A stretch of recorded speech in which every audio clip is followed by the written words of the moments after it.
大家好，我哋翻到嚟第二個嘅大題目。呢個大題目係工作，人工智能個工。咁呢個工作咧係好令到人哋擔憂嘅，好多人特別係寫程式嘅程式員啦，咁或者係一啲嘅文員啦，佢哋都好懷疑自己呢份工可以做多幾耐。咁雖然有啲人好開心，佢哋佢嘅能力係大咗好多，可以寫多好多嘅程式，佢哋嘅工efficiency 係成咗10倍咁樣、3倍咁樣。但係無可否認，冇人知道個答案，亦都有人研究咧就話，可能將來其實會製造更加多嘅工種出嚟，好似互聯網，好似鐵路時代，好似嗰個汽車嘅年代咁樣。咁冇人做嗰啲嘅舊嘅耕田嘅嘢啦，咁但係你唔需要啦，因為有更加多嘅工作俾佢哋做咁樣。咁邊個真邊個假咧？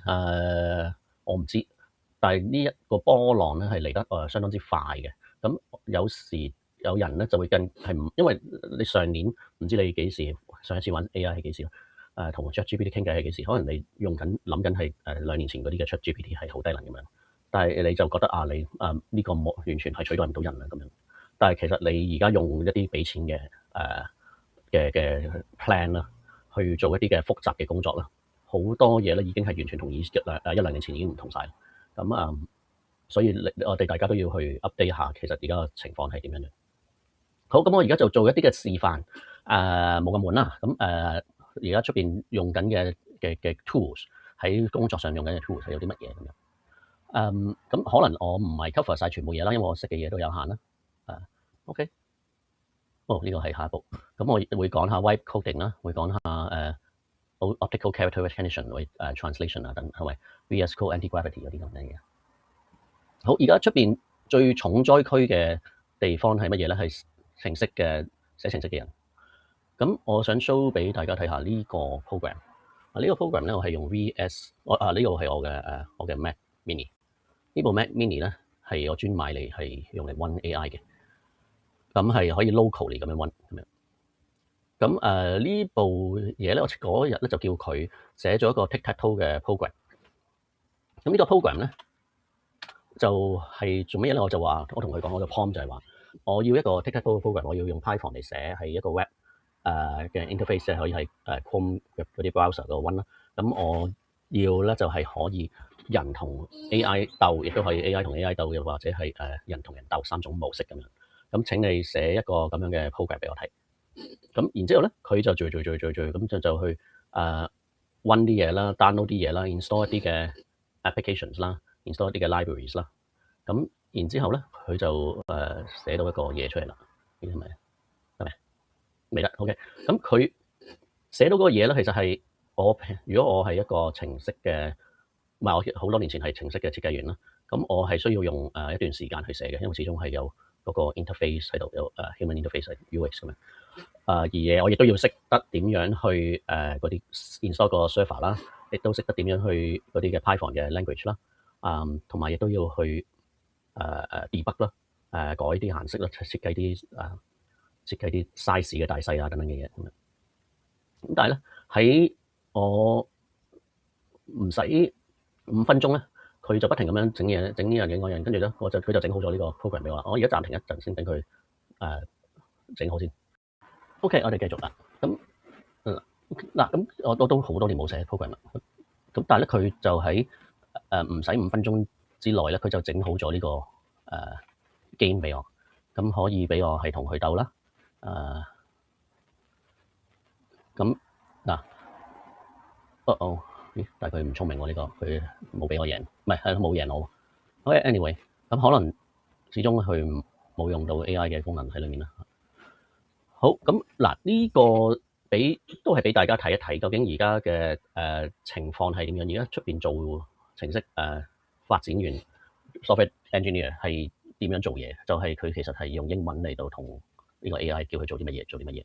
咁而改嘅時候咧，我就一樣咁樣同佢講啦。我就話譬如我中意個背景改做橙色咁樣，咁我就用英文同佢講I would like the background to be in orange 咁佢就會改啲曲咁樣。我唔需要喺個曲裏面揾邊度係 set 個顏色，又唔需要知道嗰啲顏色嘅 number 咁樣。咁當然乜都唔知就走去寫啲 program 係有佢嘅危險啦。咁但係如果你已經係識啲嘢，或者係你學緊而有人喺度扶你一把，或者有 AI 喺度扶你一把嘅時候咧，咁你上手係容易好多喎。咁你做到嘅嘢亦都係多好多。你imagine 一下，我放工之前，我5點鐘我就 issue 一個 command 好鬼長嘅，就話我要整乜嘢整乜嘢整乜嘢，跟住然之後佢要乜嘢而家就好問我啦。咁跟住佢就 run overnight 咁樣。咁你第二日就已經整好咗一個啦喎，喂，係嘛？好啊，咁所以呢個 open 咗好多嘅 opportunity 啦，唔單止係寫程式啦，咁程式其實係可以去解決一啲嘅問題。我而家喺係冇講啦，喺一啲嘅公司裏面啦，係佢哋好多年好愚蠢嘅方法做嘢，for example，佢哋譬如好多嘅紙張係要傳嚟傳去嘅，嚟到去填啲 form 咁樣。咁你如果照呢個寫到一個 program 出嚟，係一個 web 嘅 application，跟住就啲人之後填啲紙，你就喺個輸入啲資料，咁嗰啲資料就會自動變成 email 啦，咁樣就 send 去邊度整成 PDF 咁樣，同埋 backup 埋咁樣。咁呢啲係普通人都可以做到嘅嘢喎嚇。咁你諗下，原本好唔 efficient 嘅 office 可以係慳翻幾多人咧嚇？咁有一啲嘅地方，譬如好似Claude 嗱，我講埋先。呢個 Vibe Coding 咧，主要啲人係用乜嘢嘅apps 咧？我就有時會用VS Code 啦，Visual Studio Code 係 Microsoft 嘅。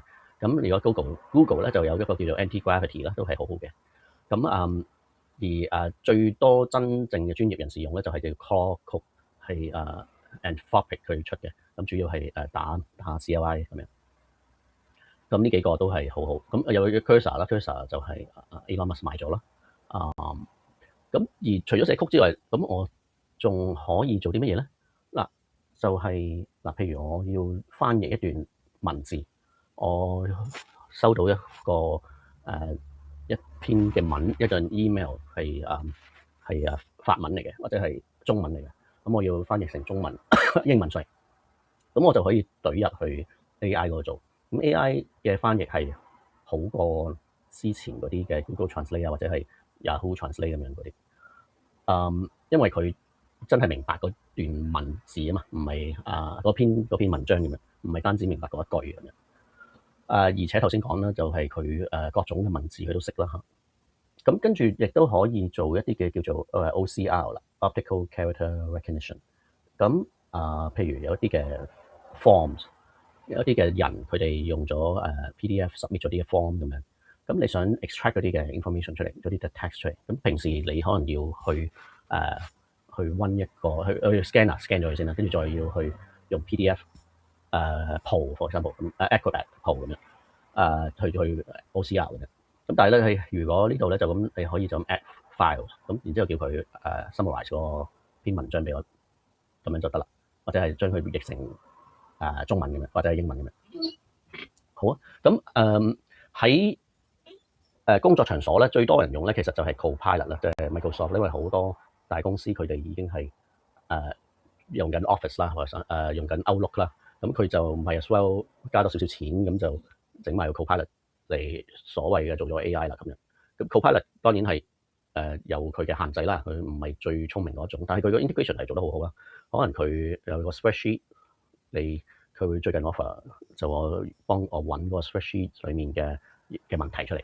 可能有啲兩個 space 或者係有啲嘅 formula 係錯咗咁樣，咁佢就可以做到嗰啲基本嘢。咁嗰啲基本嘢其實你話少唔少，話多唔多咁樣，係可能係煩到一個人成個星期都揾唔到，或者收埋潛藏咗喺度幾廿年嘅一個 bug 咁樣。咁如果係有AI 去做到嗰啲嘢咧，可能就解決到好多嘅問題咁樣。咁但係咧。工作上用 AI 咧，我一定要 warn 大家。咁就係咧，你要知道你嘅 employer，你嘅老細係俾唔俾你用，同埋俾你用邊一種。咁有啲嘅公司佢哋係絕對唔俾你將公司嘅內部嘅資料或者文件咧 upload 上去Gemini 或者係 Claude 或者係點樣，因為佢好容易就泄漏嗰啲嘅機密出去啦，係嘛？咁亦都可能佢哋嘅公司嘅 business logic 咁，佢又俾出入邊啲人知道啦。甚至乎有啲嘅數字，如果佢嘅譬如佢今年賺到幾多錢啊嗰啲嘢，俾出咗去街個股票市場就會有反應，咁就大鑊啦，咁就做又有一個 investigation 咁樣。咁所以咧，你用 AI 唔係唔可以用，但係你一定要知道自己可以用乜嘢，唔可以用啲乜嘢。咁如果你唔清楚咧，你就要小心啦。因為其實好多嘅大公司佢哋其實要 monitor 你去緊邊個網站咧係好容易，佢亦都有嗰個機制可以睇到你 upload 緊啲乜嘢文件，嗰啲文件係咩名，喺邊度嚟，upload 咗去邊，有 AI 咧係不停咁樣幫佢 check 咁樣。咁所以咧如果唔肯定唔咩嘅話，你就小心咁樣，費事俾人炒。咁陣間我最後嗰度咧會講一個安全嘅點樣安全地用 AI。咁如果你有興趣繼續留低啦。嗱，咁工作上係 AI 已經係做到咁樣啦。咁同埋佢 cover 嘅領域咧就越嚟越多。好似 Anthropic 咁樣，佢不停咁樣去將一啲 specialize 嘅商業領域去加落去，例如finance，例如 legal，例如等等啦，或者係 medical，佢最近都有做 medical。咁好多人咧就可以已經 take advantage 嗰啲嘢，唔需要自己去 train 啦，唔需要自己去學點樣用啦，咁就咁喺嗰度已經用到咁樣，只需要你俾錢咁樣。咁而不同嘅領域有各樣嘅小微型嘅得分別啦。咁越嚟越聰明嘅嘢就可以越嚟越解決到你嘅問題啦。咁根據研究顯示咧，嗰個 LLM 咧，佢越大嘅範數咧，其實就越聰明。嗰個佢啲researcher 咧，而家仲未發現到一個係嗰條 curve 咧係直上嘅。你越多範數越大嘅資料庫，佢係越聰明，而未係去到 plateau 去到減慢嗰個速度。咁即係話啲人如果係啲 AI 嘅公司，如果係不停咁樣去建立呢啲嘅 AI，去不停咁整新嘅 model，整更加大嘅 model，其實係可以越嚟越聰明。嗰個係成正比嘅咁樣，暫時。咁呢個會唔會有一日，因為佢嘅 improvement 嘅速度咧係快得好緊要啦。咁喺上年到而家已經係爭好遠啦。佢寫曲嗰啲，你問佢哋就知啦。以前可能要改，仲要自己去執，而家完全執都唔使執咁樣。咁將來會係點咧？好似而家係好似窩衣咁樣啦，啲人係唔再需要去做任何嘢，淨係坐喺張浮嘅凳嗰度去個 beach，日日喺度睇電視等嘢嚟食，咁樣擘大口就得啦，肥到咩咁樣？定係咧？將來我哋同 AI 係要爭崩頭，連乞食都要同佢爭咁樣。咁呢個真係唔知道，我都唔知道係會點，亦都唔知道而家最近將來要讀啲乜嘢。咁喺Anthropic 做咗一個研究，佢就話佢睇過咁多個商業領域嘅嘢啦。咁然之後佢睇翻啲人點樣用嗰啲嘅去個 Claude 個 AI 去解決一啲咁嘅商業嘅問題，佢就知道出邊咩嘅商業領域係嘅解決到嘅問題咧係去到邊度，而啲人係真正用緊 AI 去解決問題係幾多，喺邊度咁樣。咁呢個藍色咧就係理論上，佢講嘅理論上嗰一個領域係 AI 係可以做到幾多嘢。咁譬如電腦同埋數學 AI 係做到好多好多，係差唔多做晒咁滯。咁但係實際上就係紅色啦。實際上啲人用緊幾多 AI 嚟到做嗰啲嘢，嗰個領域嘅嘢工作咧，就係去到呢度啦。咁呢個都係 computer 同 math 都係最高啦嚇，最佔得多比例咯。咁呢個你就知道可以代表你如果做緊邊行係需要幾擔心啦咁樣。咁但係咧有啲領域咧，其實佢係因為各樣嘅原因啦，係特別係法例啊，for example 或者係規管啊，佢咧係唔可以用 AI 嘅。例如法律嘅層面啦，佢可能有好多人已經用緊 AI，但係真係上庭做一啲嘅 evidence 嗰啲嘅嘢咧，都係要需要你 prove 到咁樣。或者一啲architecture 都係佔咗好少，因為佢可能個後果係好嚴重咁樣。咁而亦都要諗下，其實嗰啲嘢係唔係值得 AI 去 solve 咁樣去解決嘅咧？譬如食物同埋restaurant 呢啲，咁 AI 係無可否認係可以 suppose 係可以整啲 robot 出嚟去炒餸啦等等嘅嘢啦。但係係咪值得咁做咧？可能冇人會，暫時未嗰個回報率未商業上係未值得咁樣做，所以就冇乜咁樣做啦。咁送貨啦。送貨喺邊頭先？係呢個 transportation。咁唔係話咩Tesla 係有自動揸車啦咩？但係點解呢度咁樣咧？咁始終送貨都係要最後 last mile，就係嗰個要有個人去將嗰件物件由嗰架車搬去嗰個點噶嘛，係嘛？咁呢個係要人類做啊，定係一個機械人做咧？而家做機械人做，咁值唔值得一個機械人去取替一個最低工資嘅人咧？咁樣嘅司機咧，咁樣可能又唔係必須要咁樣，所以就滲透率都係低咁樣。咁嗱呢度右邊又有講係邊啲嘅最容易俾 AI 接手嘅嘢咯。咁呢個係再分拆得細啲咁樣咯。